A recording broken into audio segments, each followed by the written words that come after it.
Hey, how's it going out there, folks? Rooster and 10, roostercb.com. This is a customer amp video, and it's a fully loaded 800 HD, 8 standard 2879s, Carl built, obviously.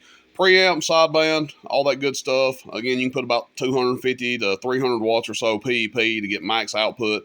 We're just going to cruise it today with my all the way 447. We've had it out here kind of testing some different amps and everything.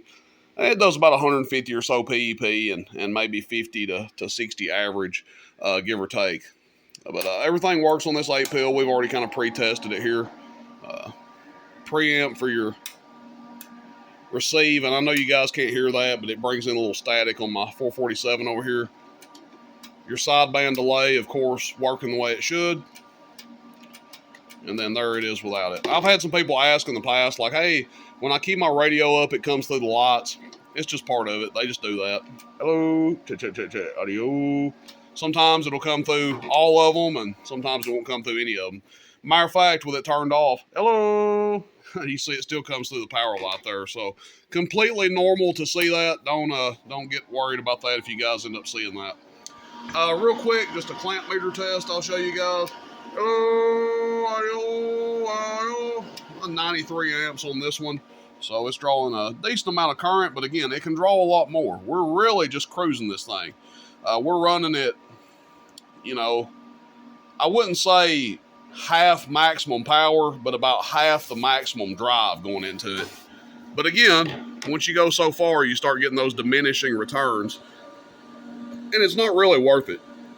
Really, about 200 to 250 watts is plenty for these. And I think you guys will see with even just 150 going in, it does really well here. We're going to be looking at the top scale. We got a 200 or a 2500 watt slug in. We'll go ahead and key it up, dead key here. So we're rolling right around 375 to 400 average, or dead key, rather, I'm sorry. Hello. Going to about 700 average there on the audio. And then here's your PEP, again, top scale. Hello, audio 1, 2, 3, audio 1, 2, 3, audio 1, 2, 3, audio 1, 2, 3, audio 1, 2, 3, get down, audio about 1500 PEP.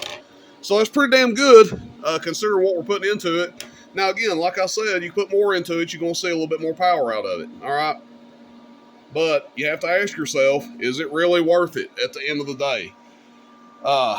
The reason everybody, ups these numbers of drive going in is because if you have Amp Builder A and he shows one of these doing 1900 watts with 300 watts going in, and then you have Amp Builder B that says, well, you should really only drive it with 200 watts and get 1700 watts out of it. Most people aren't going to think in their head. They're just going to see the watt meter and that's it.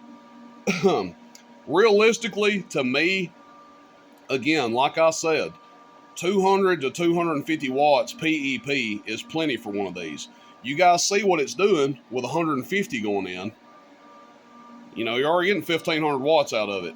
If you put another 150 in and you only get 400 more watts, does that really make sense? No. But if you can put another 75 in and get 300 more watts, that makes a little more sense. Still diminishing returns, but that makes a little more sense. All right, guys, that's it. Let me know what you think. This one is going to Mr. Mike. Have a good one. See you, bye.